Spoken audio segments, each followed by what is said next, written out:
Title: Everyone laughed when the valet girl refused to start the mafia boss's car. Then she held up the second key. The mafia boss's driver held out his gloved hand for the keys, and Lena Hart did not give them to him.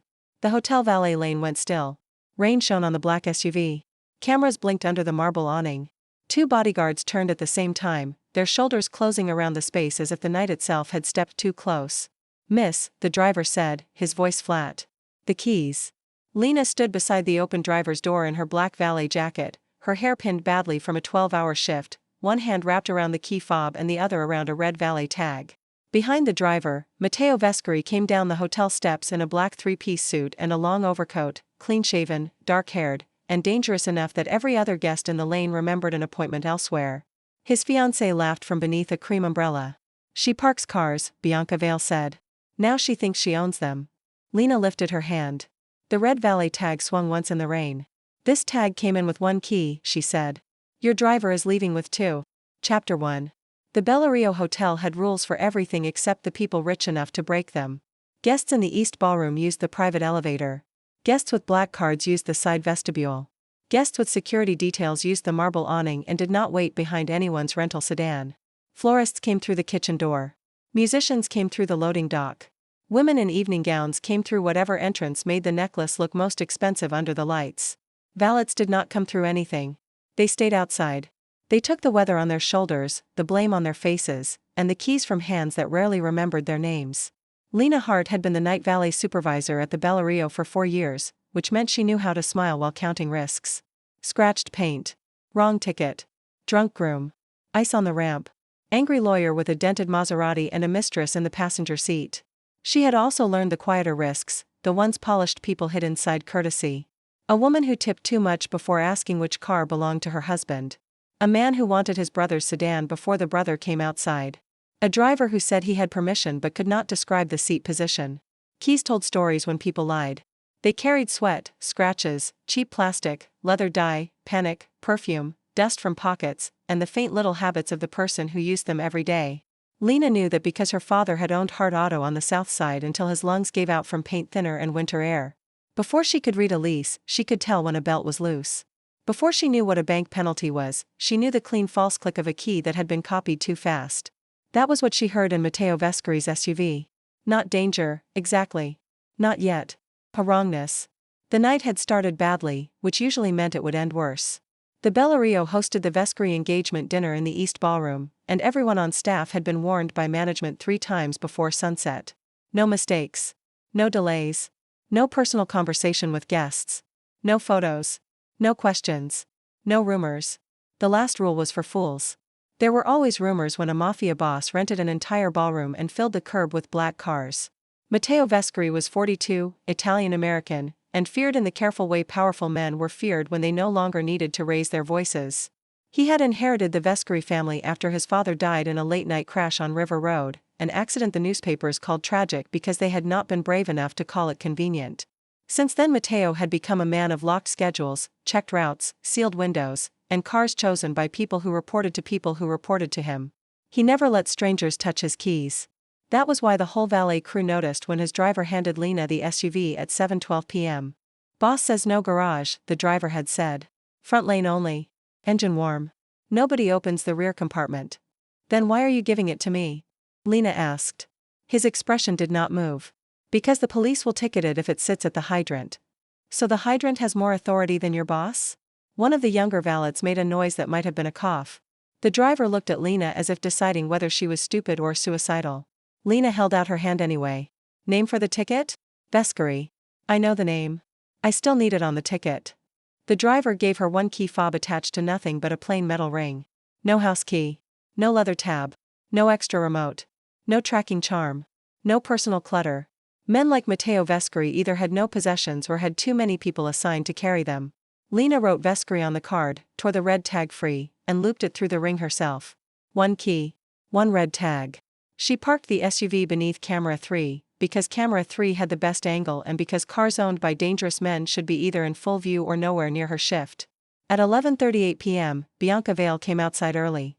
Lena had seen her in the lobby earlier, wrapped in cream silk and diamonds, her blonde hair sleek enough to look poured. She was the kind of woman who did not hurry because people hurried for her. Now she hurried. Not much. Not enough for a guest to notice. Enough for Lena. Bianca crossed the valet lane with a phone pressed to her ear and paused near the SUV for 3 seconds too long. Her umbrella blocked camera 3. Then Marco, one of Matteo's secondary drivers, came around from the service corridor and said something Lena could not hear. Bianca gave him a smile without warmth. Lena stopped tying a ticket bundle and watched the reflection in the wet hood of a blue coupe. Marco opened his hand. Bianca dropped something into it. Small. Black. Key-sized. Lena did not move. Moving too early got people fired. Moving too late got people hurt. She waited until Bianca went back inside, until Marco walked toward the SUV, until the rain softened the sound of his shoes. Then she stepped into the lane. Car stays where it is, she said. Marco looked annoyed before he looked afraid. That was useful. Men who felt guilty usually went straight to anger. Men who felt protected took one extra beat to remember they were supposed to be angry. Mr. Vescari is leaving in 10 minutes. Then he can leave in 11. Move. No. Marco smiled then. Not a happy smile. A measuring one. You are valet staff. Supervisor, Lena said. Valet supervisor. Congratulations. Thank you. It came with a radio that barely works and a clipboard held together with duct tape. You think jokes will help you? No. Cameras might. His eyes flicked up. There. Lena kept her voice even. Camera 3 is blocked by the umbrella. Camera 2 catches the service door reflection in the west window. Camera 5 catches your shoes. So if you are about to tell me you have always had that second key, choose a better lie. Marco's smile disappeared. He moved fast, but Lena had grown up around men who thought size was permission. She stepped backward, not away, and hit the panic call on her radio with her thumb. Not the emergency call. Not security. The valet channel. Code red tag, she said. Every valet on shift knew what that meant because Lena had made them practice it after a drunk hedge fund manager tried to leave in the wrong Porsche last winter. No drama. No heroics. Keys to supervisor. Eyes on cameras. Nobody starts any engine. By the time the ballroom doors opened and Matteo Vescari came down the steps, 3 valets had formed the most unimpressive wall in Chicago, one college kid in a wet cap, a divorced father with bad knees, and Lena Hart with a red tag in her fist. Matteo saw her first. Then the SUV. Then Marco's empty hand. Then the second key Lena had taken from the wet pavement after Marco dropped it. Explain, Matteo said. His voice did not rise, yet the hotel lane lowered itself around him. Lena understood then why people obeyed him. It was not volume. It was certainty. He spoke as if every object in the world had already agreed to become evidence. She did not hand him the keys. That changed his face by a fraction. Your driver gave me 1 key at 7:12, she said. I tagged it myself. The tag number is written in my log and on the copy inside. At 11:38, your fiancé came outside and passed him a second key. He tried to reach the car before you came out. Bianca laughed. The sound was clean, bright, and false. Matteo, darling, it is raining. Are we really letting a parking girl perform theater in front of the hotel? Lena kept her eyes on Matteo. Not because Bianca did not matter, but because Bianca mattered too much and wanted the room to tilt toward her. The second key is too new, Lena said. The cut marks are rough. Whoever copied it did it fast. The door handle has a fresh crescent scratch near the lower edge. Not from your usual key fob. From someone testing fit in a hurry. Marco stepped forward. She is lying. Matteo did not look at him. Are you? The question landed on Lena with the weight of a locked door. No. Do you know what happens when people lie to me? Probably something that creates paperwork for other people. One of the valets made another dangerous cough. Matteo stared at her. For half a second, his mouth almost changed. Not a smile. Something worse for everyone who wanted him angry. Interest. You have 1 minute, he said. Lena shook her head. No. The bodyguards shifted. Bianca's smile sharpened. Matteo's eyes went still. No? 1 minute is for people who already know what they are looking at. You do not. The valet lane became so quiet that the rain sounded like coins thrown at glass. Lena held up the red valet tag. You keep guarding doors with men, she said. Whoever did this knew you stopped looking at small things. Chapter 2. Nobody had ever told Matteo Vescari that he stopped looking at small things. People told him what they thought he wanted to hear, what they feared he had already noticed, or what they hoped would redirect his attention before it reached them. They did not tell him he missed things. They did not tell him a valet supervisor knew his world better than his driver did. They certainly did not tell him that under a hotel awning, in the rain, while his fiancée stood at his side and half of Chicago's old money watched from behind tinted glass. Lena Hart told him all 3 without changing her grip on his keys. He should have ordered her moved. The command rose in him by habit. Remove her. Secure the car. Question Marco. Question Bianca. Find the angle. Control the scene. But his father had died in a controlled scene. A clean road. A checked car. A loyal driver. A route approved twice. A crash so neat it left no witness brave enough to remember seeing another vehicle. Since then Matteo had trusted systems because trusting people had cost too much. Now a woman in a soaked valet jacket stood in front of his SUV, holding a red tag that looked cheap enough to belong on a laundromat basket, and she was telling him his system had become the blind spot. Show me, he said. Bianca turned. Matteo. He lifted one hand. She stopped speaking. Lena noticed that too. Of course she did. Her eyes missed nothing. They moved over people the way a mechanic's hand moved over an engine, not admiring the shine, listening for the fault. She walked to the SUV, but she did not step inside the open door. That restraint mattered. Your original key, she said, holding up the tagged fob. Used. Edges smooth. The ring sits flat because it has been hanging in the same direction for a long time. She held up the second key between two fingers. Copy. Fresh cut. No pocket wear. The burrs are still bright. Marco said, that proves nothing. It proves you did not have it this morning. You do not know what I had this morning. Lena turned her head. I know men who carry spare keys do not hide them in their left sleeve and drop them when a woman says camera. The young valet with the wet cap stared at her like he wanted to applaud and live. Matteo stepped closer. The rain touched his shoulders, darkening the wool of his overcoat. His guards began to follow, but he stopped them with 2 fingers. He did not like strangers near his cars. He did not like anyone between him and a controlled exit. He especially did not like the fact that he wanted to hear what Lena Hart would say next. You said it sounded wrong, he said. Lena glanced at him. I said your car wanted to start too cleanly. That is not an answer. It is if you know cars. Assume I do not. That may be the smartest thing you have said tonight. Bianca made a soft offended sound. Matteo almost heard his father laugh. It disturbed him. Lena crouched by the driver's side front tire. Not kneeling. Not performing submission. She moved like someone choosing the right angle for work. Look here. Matteo did not crouch. He was Matteo Vescari. Men crouched for him. Lena did not look up. If your shoes cost more than my rent, they can survive wet pavement. He heard Marco suck in a breath. Matteo crouched. Not because she ordered him. Because she was right. The pavement was cold beneath one knee. Rainwater gathered near the curb. The smell of hot rubber and hotel flowers sat oddly together. Lena pointed to the tire edge without touching it.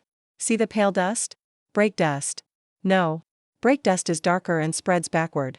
This is powder from the curb strip. Someone rolled the car 6 inches out, then back. Not enough to look moved. Enough to reach under the dash without being seen by camera 3. Matteo looked. He saw it then. Not much. A light chalky line pressed into wet rubber near the bottom edge. Small. Almost nothing. The kind of almost nothing that killed men who believed only large threats deserved names. Who had access, he asked. You tell me. You are the one holding my keys. And you are the one who arrived with a driver who took a second key from your fiancé. Bianca stepped forward. I gave Marco the key because Matteo misplaces nothing, and I thought he might need the spare after dinner. Lena stood, slow enough not to look rushed. Then why did you block the camera with your umbrella? I did not. You did. This is absurd. Most lies are, once the weather gets involved. Matteo looked at Bianca. She had been selected by 3 families, 2 lawyers, and 1 dying agreement made before he had power enough to refuse politely. Beautiful, educated, connected, composed. She had spent 3 months beside him without once touching anything she did not own. Until tonight. Where did you get the spare? He asked. Her face changed so quickly that only Lena's stillness made it visible. From Marco. Marco looked at her. 1 lie had become 2. Lena saw it and said nothing. That silence was not weakness. It was space. She let the lie hang between them until Matteo could see which side tried to cut it down first. Marco moved. Not toward Matteo. Toward the SUV. Lena was closer. She slammed the driver's door shut with her hip and stepped back with both keys held high. 1 guard caught Marco by the arm before he reached her. No spectacle. No shouting. Just a hand closing where it needed to close. Matteo rose. Open his jacket. Marco struggled once, then stopped when the second guard looked at him. Inside his jacket pocket was a small black remote relay box. It was no larger than a cigarette case. Lena's face did not brighten with victory. She looked tired, angry, and unsurprised. Matteo hated that most. What is it? Bianca asked, too late and too lightly. Lena answered before anyone else could make it complicated. A relay tool. It tricks the car into thinking the key is closer than it is. With a copied key in that box, someone could start your SUV without making it look stolen. Matteo looked at the box. Then the key. Then the red tag.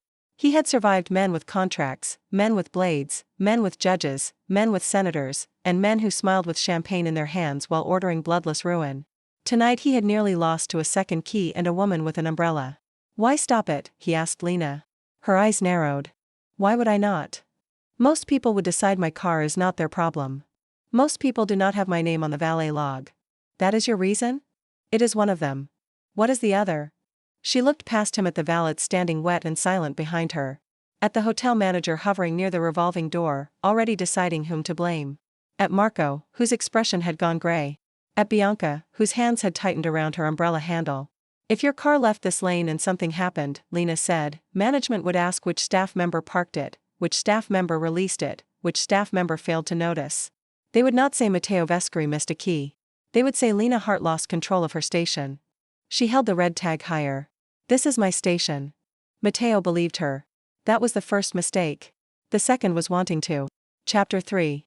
The hotel manager arrived with the face of a man who had just seen his bonus walk toward traffic. Mr. Vescari, Harold Pym said, wiping rain from his forehead with a monogrammed handkerchief. I am so sorry. Miss Hart, what exactly is happening here? Lena did not look at him.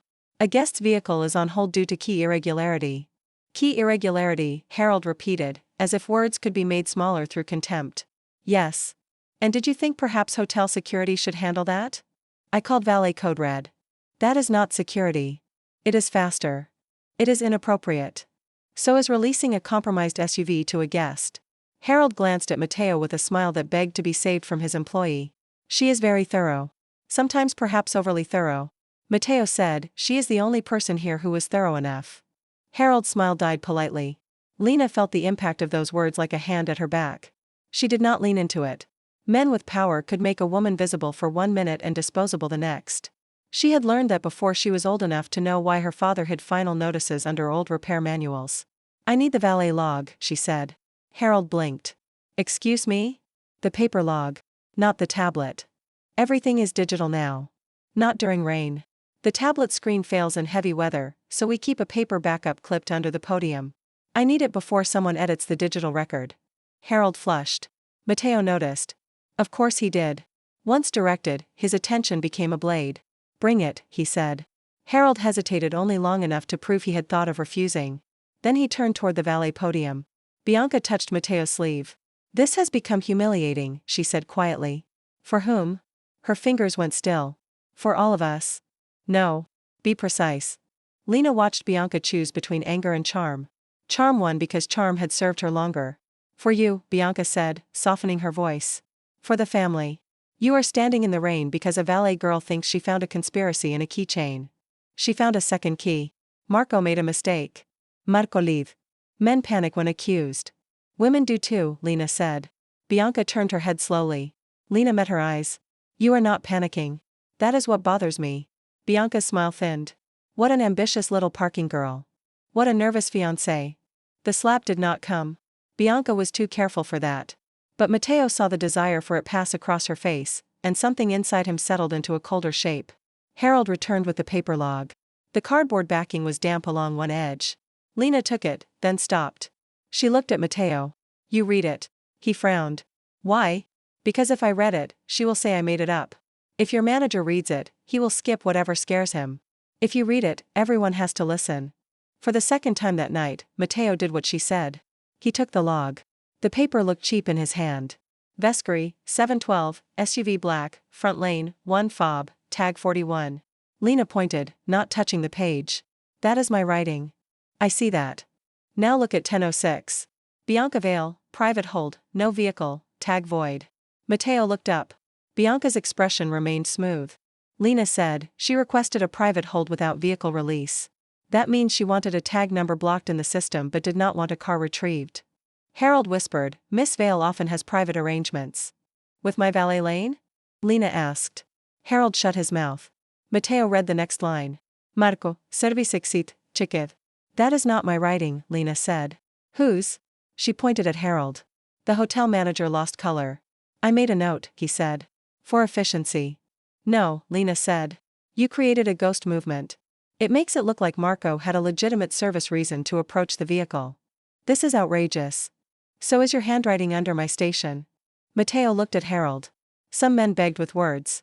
Harold begged with moisture, his skin shining under the awning lights. Who asked you to write it? Matteo said. Harold swallowed. Bianca spoke first. No one asked him. This is becoming a mob scene because an employee wants attention. Lena laughed once. It was not a pretty laugh. It was the sound of a woman who had spent years being told attention was the worst thing she could want while powerful people spent entire fortunes purchasing it. If I wanted attention, she said, I would have worn heels inside and pretended not to understand cars. Matteo looked at her then. Really looked. Not at the uniform. Not at the wet hair. Not at the cheap radio clip to her belt. At the woman. 33, maybe. Exhausted.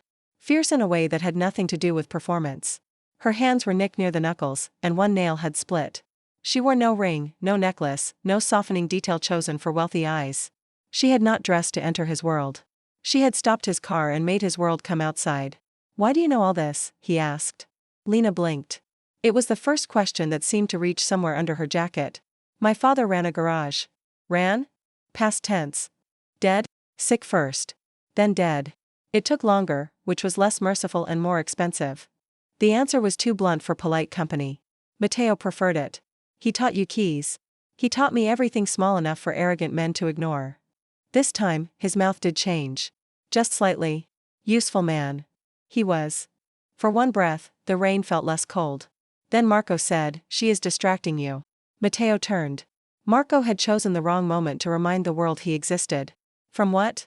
Marco's jaw tightened. From the fact that she has no authority here. Lena lifted the red tag again.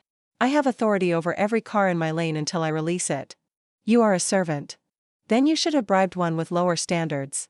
The young valet made a sound that definitely was not a cough. Matteo said, where does the second key lead? Marco looked confused. Good. Matteo had learned from Lena already.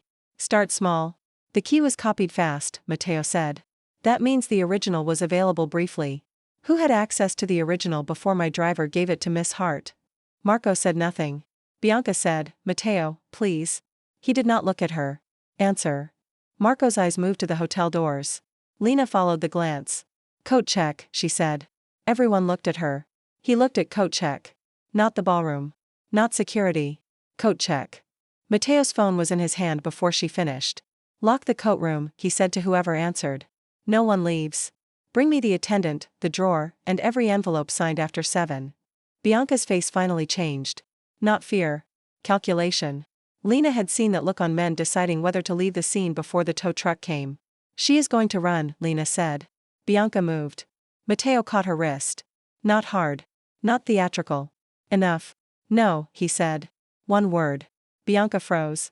Lena saw it then, the difference between fear of a man and fear of what he had just understood. Bianca was not afraid of Matteo's anger. She had planned for that. She was afraid of his attention. Chapter 4. They moved the confrontation inside because the hotel begged, the rain worsened, and Lena refused to release the SUV until it had been checked by a mechanic who did not owe Harold Pym money. I know a garage, she said. Yours? Matteo asked. Used to be. Can they come now? For me, yes. For you, they would overcharge. I can afford it. That is why they would overcharge. He studied her as they crossed the lobby. You object to people making money? I object to people assuming money fixes insult. I have not insulted you. You considered moving me. I consider moving everyone. That is not as charming as you think. I was not trying to be charming. Good. Saves us both disappointment. She walked ahead of him, which his guards clearly hated. Matteo let her. He told himself it was practical. She knew the hotel route. She knew the log. She knew the valet staff. She was evidence attached to legs and a dangerous mouth. That was all. Then she stopped outside a service hallway because a busboy was trying to flatten himself against the wall with a tray of empty glasses. Eli, she said, softer than she had spoken all night, go through pastry. Not main hall. They are questioning coat check. The busboy nodded quickly. Thanks, Lena. Matteo watched him disappear. You direct everyone here? Only people who listen. Do many? People with rent usually understand practical advice. And people with power? They call it disrespect until it saves them. He should not have enjoyed that answer. He did. The private waiting room beside the ballroom had blue walls, gold lamps, and enough mirrors to make every guilty person look surrounded. Matteo put Bianca in a chair, Marco by the fireplace, Harold near the door, and the coat check attendant across from Lena. The attendant was 19 and shaking. Lena looked at Matteo before he spoke. Do not scare her. The room reacted as if she had thrown a glass. Matteo slowly turned his head. Do you give orders in every room? Only when someone is about to make the wrong thing harder. You think I would scare her? I think you are built like a bad ending, and she is 19. For a moment nobody breathed. Then Matteo pulled out the chair opposite the attendant and sat. He did not soften his face. He did not know how to do that on command. But he lowered his voice. What is your name? Paige. Paige. Did anyone ask you for access to coat check envelopes tonight? Paige looked at Bianca. Bianca said nothing. Lena stood behind Paige, not touching her, just there. That seemed to help. Miss Vale said Mr. Vescari had left his cigar case in his coat, Paige whispered. She had the claim number. Who gave her the number? Mr. Pym. Harold began to speak. Matteo lifted one finger. Harold stopped. What happened next? Matteo asked. She opened the coat envelope. There was no cigar case. She took something out, and then Marco came in. A key? Paige nodded. I thought maybe it was allowed. She is going to be his wife. Bianca exhaled sharply. This is ridiculous. I took the spare because Matteo's driver had been drinking. Marco stared at her. Lena looked between them. That is new. Bianca ignored her. I wanted the vehicle ready with someone else. I was protecting him. Matteo leaned back. By giving my spare key to the driver you now accuse of drinking. I did not know then. You just said you took it because you knew. Bianca's lips parted. Lena almost felt sorry for her. Almost. Lies under pressure were like bad engine repairs. The first patch held until heat reached it. Then every hidden crack opened at once. The door opened. One of Matteo's men entered with a plastic valet tray, 3 claim envelopes, a hotel tablet, and a small velvet ring pouch. Not a jewelry pouch. A key pouch. Matteo set it on the table. Bianca went very still. Open it, he said to Lena. She did not move. Why me? Because if I open it, someone will say I placed whatever is inside. Who would say that? You would. She considered him. Then she took the pouch and emptied it onto the table. A third key slid out. So did a folded card. The card had no writing on the outside. Inside was a printed service address near River Road. Matteo's face emptied. Not hardened. Emptied. Lena saw the room disappear from him for one moment, replaced by something colder and older than the engagement dinner. What is River Road? She asked. No one answered. Matteo picked up the card. The edge bent between his fingers. His signet ring caught the lamplight.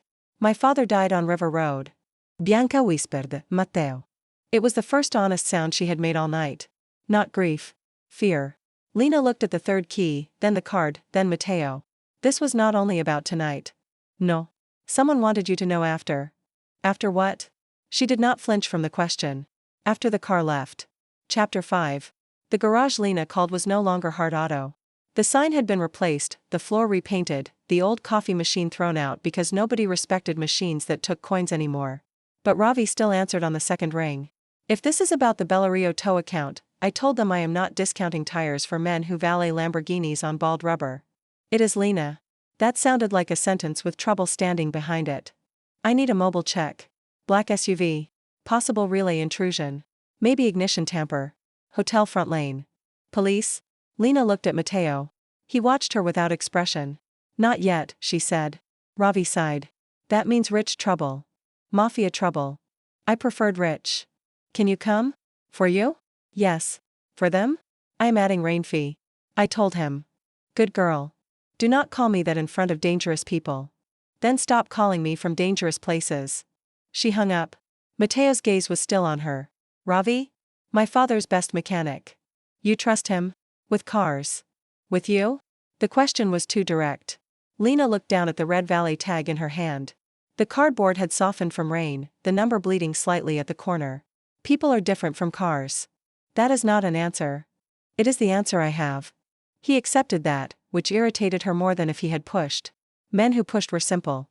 Men who waited made a woman aware of every locked room inside herself. The investigation spread through the hotel like ink in water. Matteo's men took statements. Harold tried to resign twice and was not permitted to escape that easily. Paige sat with tea in the staff room while Lena made sure nobody treated her like bait. Marco said nothing until Matteo placed the River Road card in front of him. Then he talked. Not enough. Enough to prove Bianca had made promises through her uncle. Enough to prove the engagement was not only about families joining but routes opening, records disappearing, old crash files staying buried. Enough to prove tonight's car had been meant to fail 2 blocks after leaving the hotel, on a stretch without cameras because the city had not replaced the broken ones. Not an explosion. Not a dramatic fire. Something cleaner.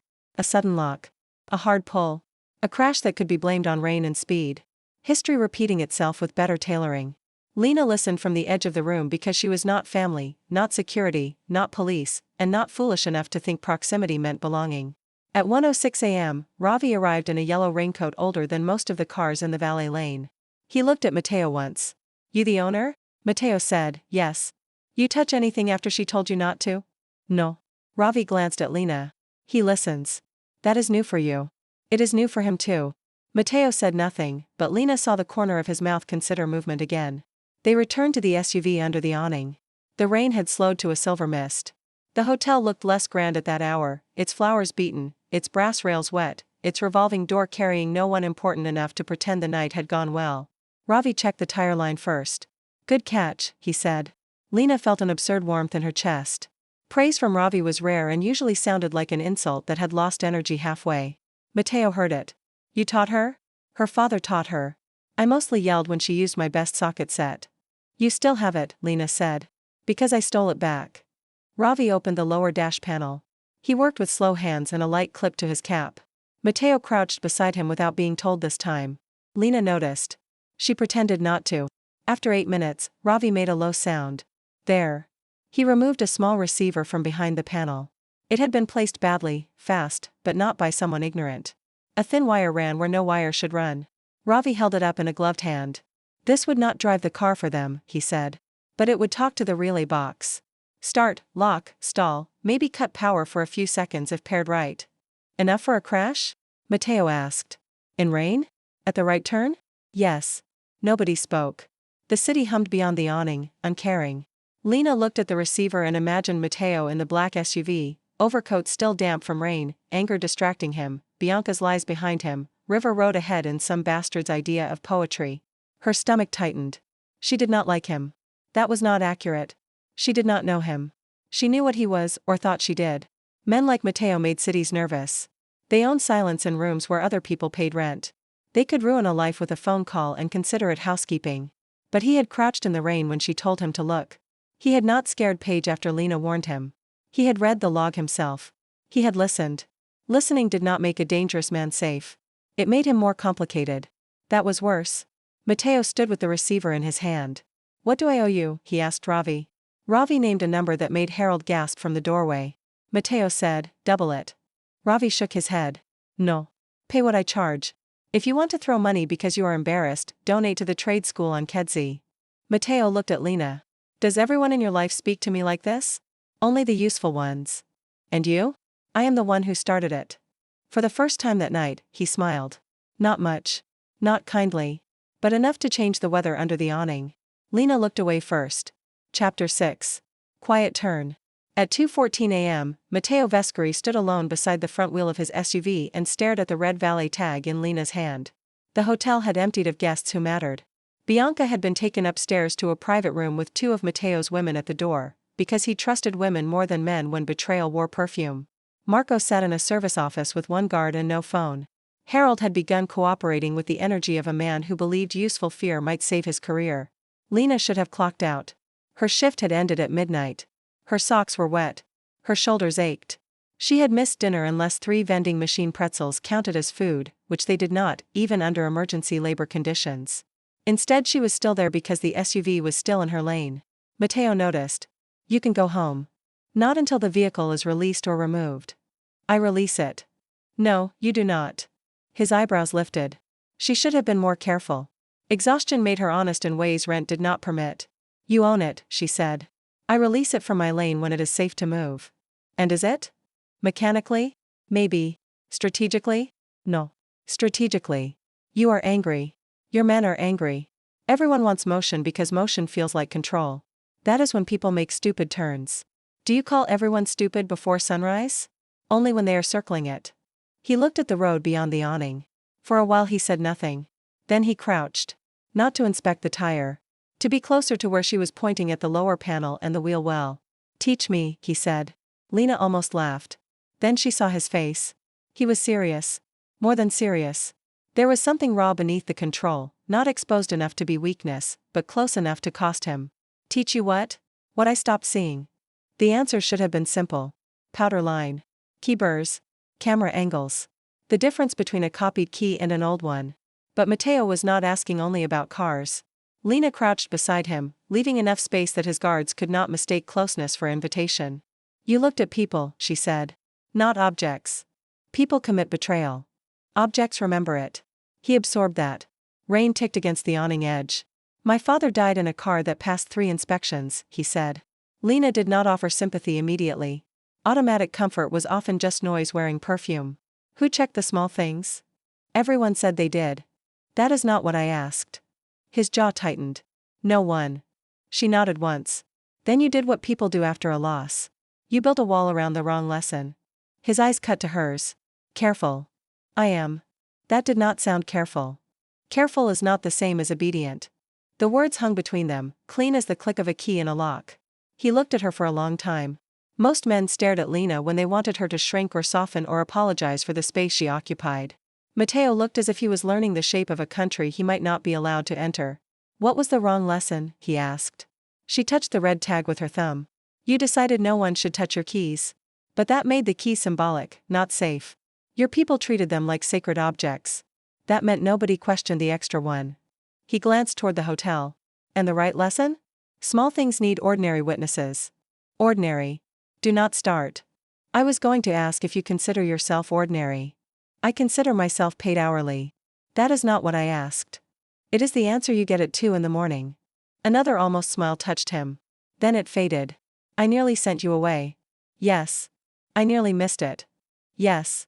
You are not going to soften that. No. Why? Because if I soften it, you will forgive yourself too fast and call it growth. Matteo went still. That landed. She saw it. She also saw that it did not humiliate him. It held him. There was a difference. What should I do first? He asked. Before revenge? Yes. Pay Ravi exactly what he billed.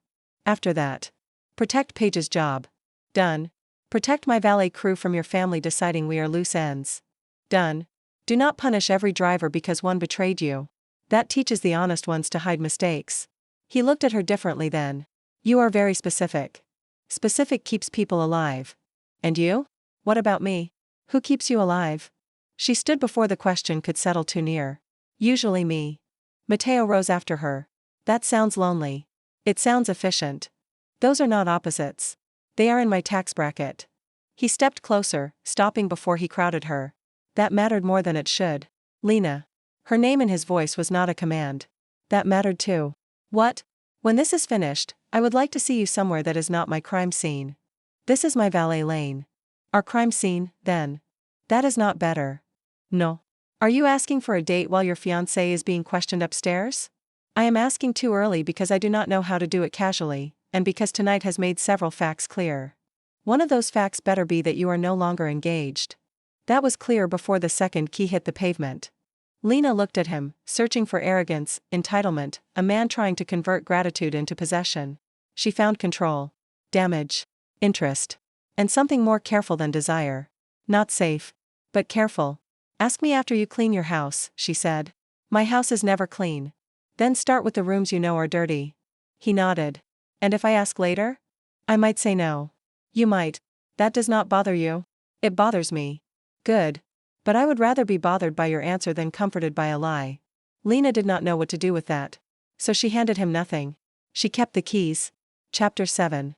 By dawn, the engagement was over. No announcement went out. Men like Matteo did not need announcements when silence could do cleaner work. Bianca's family received calls. A jeweler received a return request without explanation. 3 accounts were frozen. 2 drivers were removed from the schedule pending review. Harold Pym discovered that resignation was not a shield if the person receiving it had already called the hotel ownership board. Lena discovered that Matteo Vescari could dismantle a public future without raising his voice once. It should have impressed her. It did, which annoyed her. At 5:40 a.m., she finally released the SUV. Not to Matteo. To a flatbed truck Ravi trusted. It goes to the shop, she said. Full check. No exceptions. Matteo stood beside her with a paper coffee cup in one hand. He had brought one for her too. He had not handed it over until she finished with the tow paperwork. Another point in his favor. She took the cup. You did not put anything weird in this, did you? Cream. Sugar. I meant money. No. A check? No. A car? No. A tiny deed to a garage? He paused. Lena stared at him. Matteo. Not tiny. Absolutely not. I have not offered. You thought it. Many things are not crimes until acted upon. In your world, maybe. His eyes warmed with the beginning of amusement. The tow truck pulled away with the SUV, its tires leaving wet arcs in the street. Lena watched until it turned the corner. Only then did her body admit how tired it was. Matteo noticed. Sit. She gave him a look. Please, he added. That sounded painful. It was. Good. He led her not into the hotel but to the stone bench near the closed flower stand, still under the awning but away from the revolving doors. He did not sit too close. The city before breakfast belonged to cleaners, delivery drivers, nurses coming off shift, bakers, and people rich enough to pretend they had not been awake all night. For once Matteo looked like he belonged to none of them. What happens to Bianca? Lena asked. She answers questions. That is vague. It is the honest version I can give you without making you part of it. I am part of it. No. You stopped it. That does not mean I get to drag you through the rest. She looked at him over the coffee. That is almost ethical. Do not spread it around. She smiled before she could stop herself. His gaze caught on it. Not greedily. Quietly. As if her smile were one more small thing he had almost missed and now did not intend to overlook. Why valet? He asked. Because cars still make sense after people ruin your day. That is the public answer. It is the answer I give men on benches before 6. And the private one? Lena took a sip of coffee. It was too sweet. Somehow that made it better. My father lost the garage when he got sick. Medical bills first. Then rent. Then tools. By the end he was pretending the place was a choice he had made instead of something being taken piece by piece. Matteo listened. No interruption. No fix. No immediate offer. She kept going because the lack of rescue made speech possible. After he died, I could not afford to buy anything back.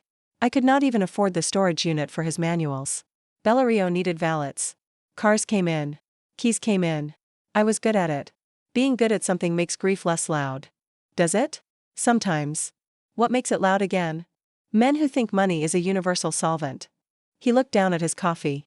I would have offered the garage. I know. Would you have hated me for it? A little. Only a little? Depends how dramatic the offer was. Very. Then more than a little.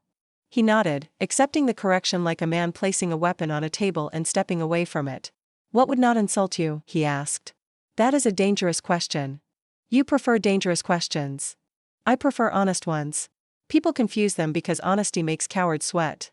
What would not insult you, Lena? She looked at the red valet tag lying on her palm. It was nearly ruined now. Vein bent. Finger marked. Number 41 blurred at the edge. Protect my staff without making them yours, she said.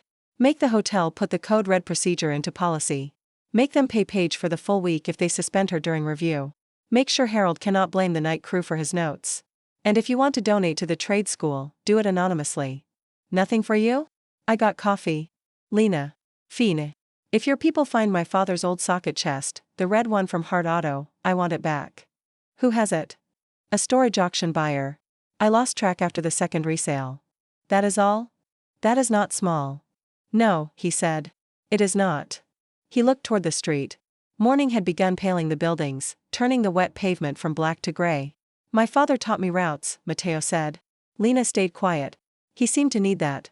Never take the same street twice. Never trust a green light at an empty intersection. Never sit with your back to a door. Never let anyone else hold the keys. Useful rules. Yes. Incomplete ones. He looked at her. Yes. Something shifted then, small but not fragile. The kind of shift that would not look like much to anyone passing by. A man with power admitted a rule had failed him. A woman with wet socks did not soften the truth to make him feel less foolish. Both stayed. The red tag rested between them. Chapter 8. Matteo did not ask Lena out that morning. That was the first reason she believed he might someday deserve a yes. He had her number because she gave it to him for evidence chain questions, then added, if you use this to send flowers, I will block you. What about reports? He asked. Reports are fine. Updates? Specific updates. Dinner invitations? Absolutely not. Breakfast? You are learning nothing. He sent no flowers. At 9:18 a.m., he sent a photo of a signed memo from Bellario ownership formalizing Valet Code Red procedure across all hotel properties. At 9:23 a.m., he sent a payroll confirmation showing Paige on paid administrative leave, not suspension.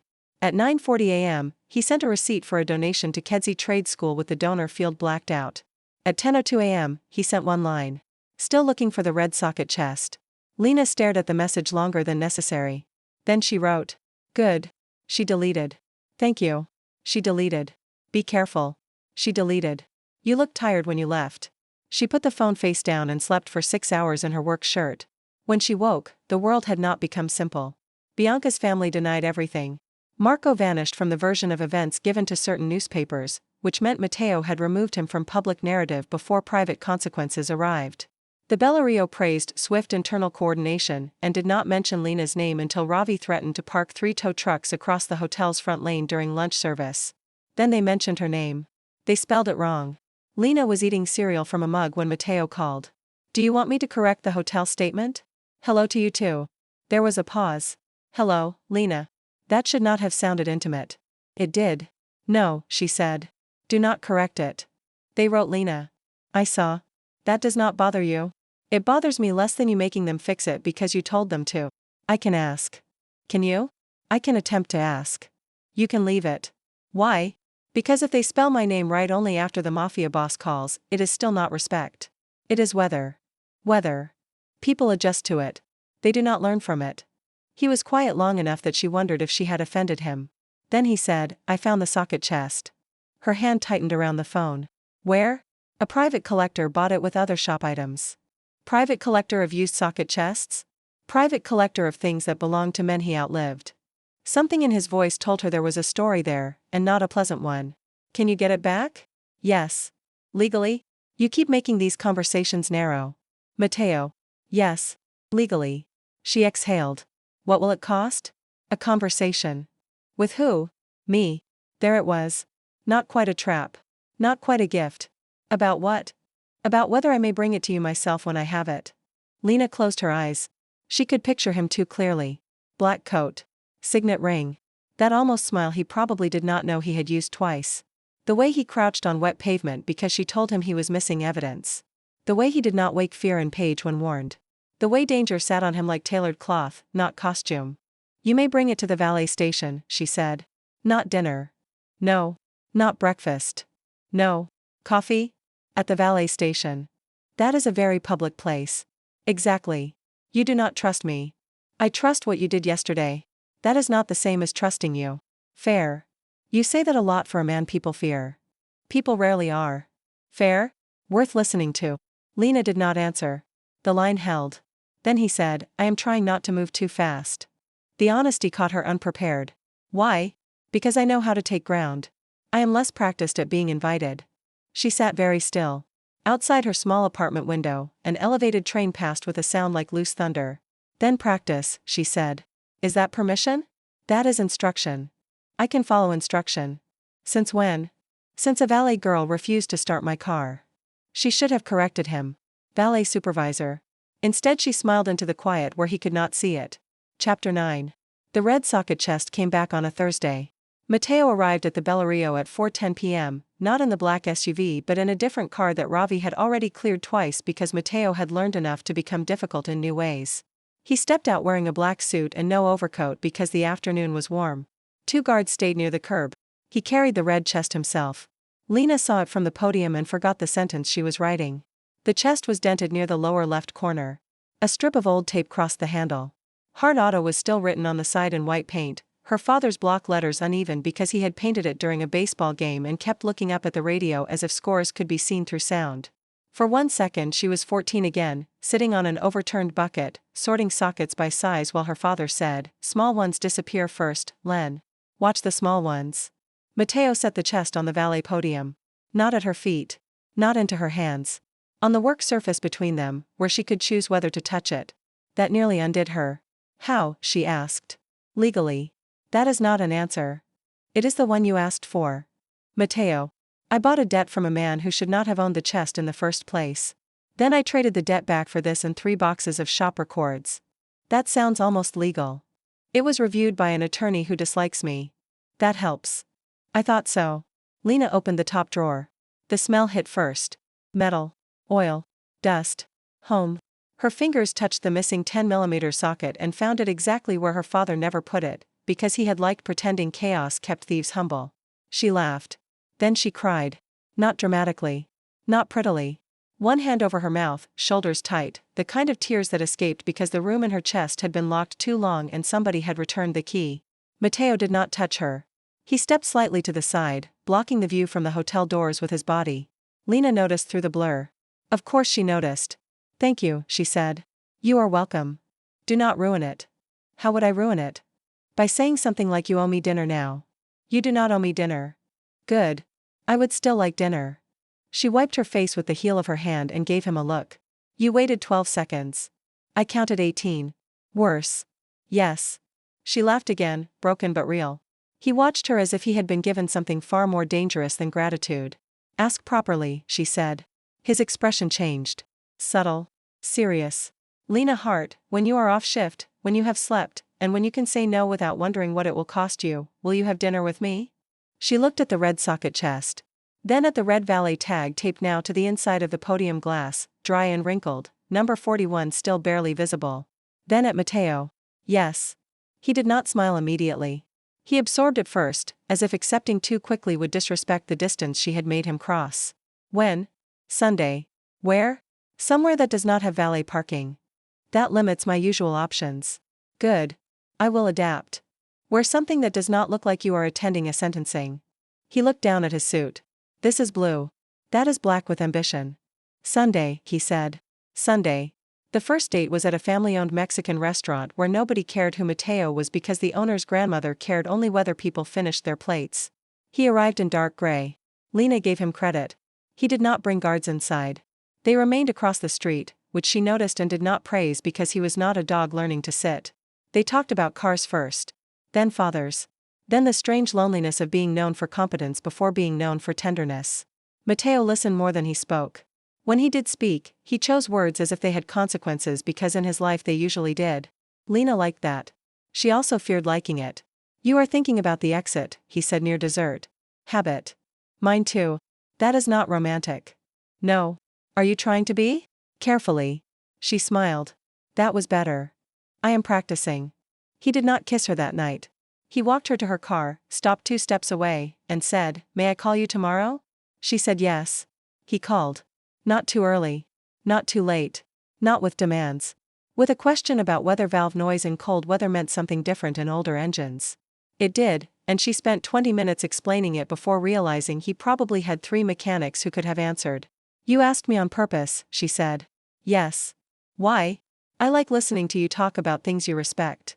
That was the first time she had to sit down during one of his calls. Chapter 10. 3 weeks after the red tag night, the remaining pieces of Bianca's plan surfaced.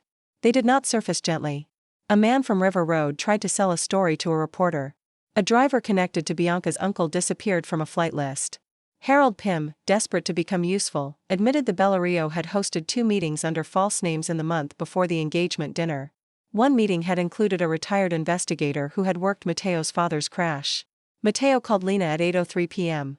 I found the man who signed the old inspection.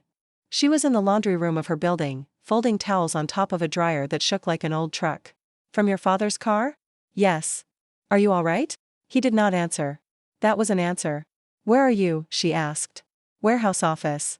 Alone? No. With people who want you calm or people who want you useful? Silence. Then, useful. She closed her eyes. Do not make a decision tonight. He confessed. That is not what I said. Lena. You are angry. Angry men like roads. They think going somewhere means doing something. Stay where you are. He breathed once, hard. I do not know if I can. That admission cost him more than any apology would have. Lena looked at her towels, then at the rain beginning on the laundry room window. Put someone on the phone who can drive. Why? Because I am coming there, and if you leave before I arrive, I will be extremely inconvenient. He let out a sound that was not quite a laugh. Threat noted. Good. Ravi drove her because her own car had a brake issue she had been ignoring for 2 days, and Ravi had opinions about hypocrisy. You are going to a mafia warehouse because a man is sad, he asked. Angry. Worse. I know. You like him. Drive. That is not a denial. It is an instruction. You two deserve each other. The warehouse office smelled of coffee, dust, and men trying not to look curious. Matteo stood by the window, black shirt sleeves rolled to his forearms, no jacket, no tie. He looked less like a ruler there and more like a man holding a storm inside his ribs by force. On the desk lay a folder, an old inspection report, and a photograph of a wrecked car. Lena did not look at for long. Everyone out, Matteo said. Lena said, no. The men paused. Matteo turned. She walked to the desk and set the red Valet tag beside the folder. She had brought it without knowing why. Now she knew. To stay outside the door, she said. Not inside, not gone. You are not making grief private enough to become stupid. One of Matteo's men looked at him. Matteo nodded. The room emptied to the right distance. Lena looked at the inspection report. Tell me. He did. Not all of it. Enough. The old inspection had been falsified. A small steering fault noted by one junior mechanic had been removed from the final file. The mechanic had died years later, but the man who signed the report had confessed after Matteo's people found payments routed through Bianca's uncle. Matteo's father had not died only because of enemies. He had died because a small thing was seen, dismissed, and buried. Lena sat in the chair across from him. What do you want to do? Everything. That is not an action. It feels like one. Most bad decisions do. His hands curled at his sides. Do not make me gentle tonight. I am not making you gentle. Then what are you doing? Making you precise. The word struck him. She saw it enter the same place where her red tag had entered weeks before. Small things. Ordinary witnesses. Precision instead of rage. Sit down, she said. He stared at her. Matteo, sit down. He sat. Not because she dominated him. Because he trusted her with the part of him that might otherwise become destruction and call itself justice. Lena turned the inspection report toward him. Read the original note aloud. Why? Because buried truth should hear a voice. His eyes closed briefly. Then he read. The first line cracked. The second steadied. By the third, he was not calmer, but he was present. That mattered more. When he finished, Lena put the red Valet tag on top of the report. Your father was not killed by a steering fault, she said. He was killed by everyone who decided a small thing could wait. Matteo looked at the tag. And tonight? Tonight you do not let it wait. You do it clean. Documents. Names. Dates. No theater. You think I am capable of theater? You are a mafia boss in a warehouse at midnight. He almost smiled, then did not. Stay, he said. It was not an order. Still, she answered carefully. For what? Until I choose the first clean step. She stayed. Not all night. Long enough. When she stood to leave, he rose too. Lena. Yes? I love you. The words landed without decoration. No music. No rain against marble. No dramatic threat outside the door. Just a man in a warehouse office, stripped of every easy performance, telling the truth as if he had finally found the smallest thing he could not afford to bury. Lena's throat tightened. That is inconvenient. Yes. You understand I am not saying it back because you had a hard night. I would not want that. Good. But you heard me. Yes. That is enough tonight. She wanted to touch him. She did not. Instead she picked up the red Valet tag and put it in his hand. Then hold this until you choose clean. His fingers closed around it. I will. Chapter 11. Matteo chose clean. It was not gentle. Clean rarely was. He gave the old inspection records to an attorney outside his family's usual circle. He handed the financial trail to a judge who owed him nothing and feared his enemies more than him. He removed Bianca's uncle through contracts, not spectacle. He made River Road a public file instead of a private revenge. The newspapers called it an anti-corruption cooperation. Lena called it a miracle with paperwork. You sound surprised, Matteo said over the phone. I am. I told you I would choose clean. Men say many things when holding emotionally significant cardboard. The red tag is in my desk. It better not be framed. Not framed. Matteo. Under glass. That is framing with money. Protective preservation. You are impossible. Have dinner with me. That was a terrible transition. I want to see you. Simple. There it was again, the thing he did that unsettled her most. He could be terrifyingly direct when he stopped trying to control the effect of his words. Tomorrow, she said. Where? My apartment. Silence. Then, carefully, are you sure? I am cooking. Then I am very sure. You have not tasted my cooking. I survived an attempted car sabotage. I am willing to risk pasta. Brave. Reckless. Do not flirt with death through my sauce. I will be respectful. He arrived with bread, not flowers. Ravi had clearly advised him, because the bread came from the bakery near Lena's building and not from some ridiculous place that wrapped carbohydrates in gold paper.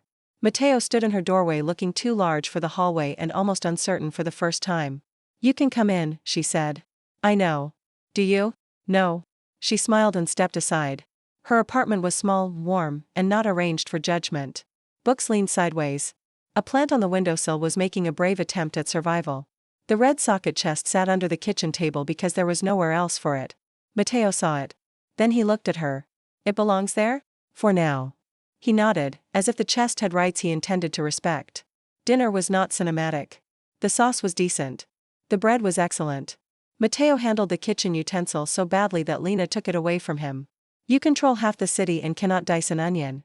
I have people. You had people. Now you have supervision. Yes, ma'am. The words should have sounded mocking. They did not. After dinner, they washed dishes together.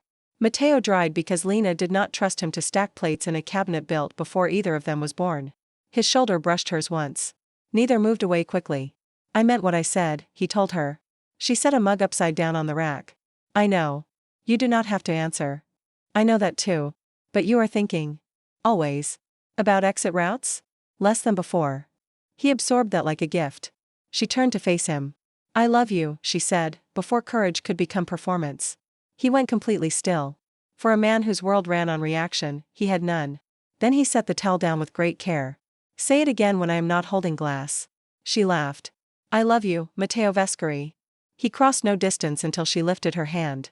That was the moment she knew. Not because he loved her. Powerful men loved women badly every day and called the wreckage passion. Because he waited to be invited when every instinct in him was built to take ground. She touched his face. He bent his head. Their first kiss was not soft at the edges, but it was careful at the center. He kissed like a man learning that restraint could be devotion. She kissed like a woman who had spent years being efficient because wanting had felt too expensive, and now found wanting did not have to bankrupt her. When they parted, he rested his forehead against hers. I am still dangerous, he said. I know. My life will not become simple. Neither will mine. I will make mistakes. I will correct you. He breathed something like a laugh. I know. Good. Outside, a car alarm chirped once and stopped. Lena smiled. Do not check it. I was not going to. Liar. Learning. She kissed him again. Chapter 12. 1 year later, the red Valet tag sat under glass on Matteo Vescari's desk. Not in the center. Lena had forbidden that. If you put it in the center, she said, it becomes a shrine. Shrines are where common sense goes to die. So it sat on the left side, near the phone, where he could see it before making calls that might affect people who would never enter his office. The tag was still bent from rain. Number 41 was nearly unreadable. Under it was a small brass plate Matteo had commissioned without asking, which had almost caused a fight until Lena saw what it said. Small things need ordinary witnesses. She allowed it. Barely. On the first anniversary of the Bellario night, Matteo did not rent a ballroom. He did not send diamonds. He did not buy a car because he had finally accepted that automotive gifts were not romantic when given to a woman who could hear every maintenance problem in the engine. He took Lena to the trade school on Kedzie.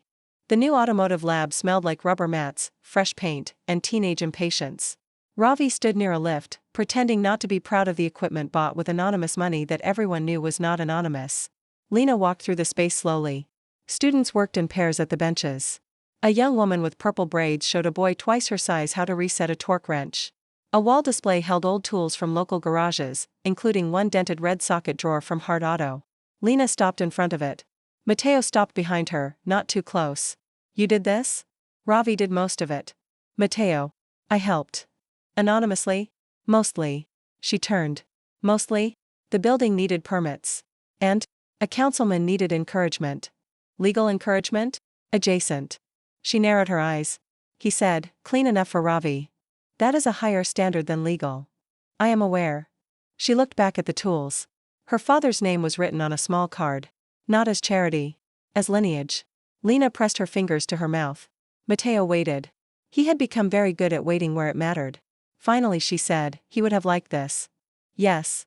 You did not know him. I know what he taught you. She turned toward him then, and the noise of the lab moved around them like weather around glass. That was good. I have been practicing. It shows. Ravi shouted from across the lab, if you two are done making eyes near the memorial wall, somebody expensive needs to learn what a socket actually is. Lena laughed. Matteo removed his suit jacket. The students stared. Ravi tossed him a pair of work gloves. Not those fancy leather things. Real gloves. Matteo looked at Lena.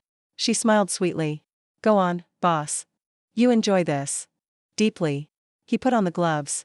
For the next hour, the most feared man in 3 neighborhoods learned to remove a tire under the supervision of a 19-year-old girl who told him twice that his hand placement was dramatic and wrong. Lena watched from a workbench, laughing into her coffee. At the end, Matteo's shirt was marked with dust, his sleeves were rolled, and his dignity had survived with only moderate dents. He came to stand beside her. You are happy, he said. Yes. Good. You are dirty. Apparently that is what work does. Revolutionary. He held out something small. Not a ring. Not a key to a car. A new red Valet tag. Blank. Unnumbered. What is this? A question. She took it carefully. I am listening. Not marriage. That was wise to clarify. Not yet. Her heart tripped. He saw it and did not exploit it. A garage, he said. She began to shake her head. Not a gift. A partnership offer. The trade school needs a public service garage for student hours. Ravi wants to run it 2 days a week. You would design the training program if you want. Paid. Contracted. Fully yours to refuse. No Vescari name on the sign. Lena looked at the blank red tag. You planned this with Ravi? Yes. He kept it secret. He enjoyed that too much. You are not buying me a garage. No. You are funding a school program. Yes. That I can run or not run. Yes. With legal paperwork I can take to an attorney who dislikes you. Already prepared. She looked at him for a long time. This was what love had become between them. Not rescue. Not ownership. Not a man throwing money at a wound and calling the echo gratitude.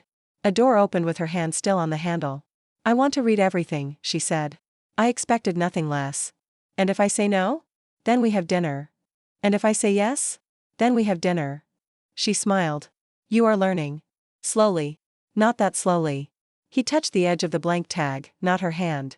Lena Hart, will you consider building something that teaches people to watch the small things? She looked at the students, the lifts, Ravi arguing with a torque wrench, her father's dented drawer on the wall, and Matteo waiting beside her with all his dangerous patience. Yes, she said. I will consider it. His smile came this time, real and unguarded. It still had shadows. So did hers. That was all right. Some love stories did not begin with a rescue.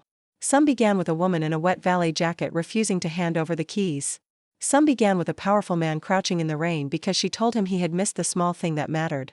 Some began with a red tag, bent at the corner, cheap enough for anyone to ignore and important enough to save a life. Later that night, when they returned to Matteo's office, Lena found the original red valet tag under glass where it belonged, not in the center, not hidden, just visible enough. Beside it sat the blank one. Do not frame that yet, she warned. I would not dare. You absolutely would. I am trying to become less predictable. Start by taking me to dinner somewhere with terrible parking. That is cruel. That is romance. He laughed then. Not the almost smile. Not the controlled breath. A real laugh, low and surprised, as if joy had entered without clearance and he had decided not to have it removed. Lena took his hand. His fingers closed around hers, warm and careful.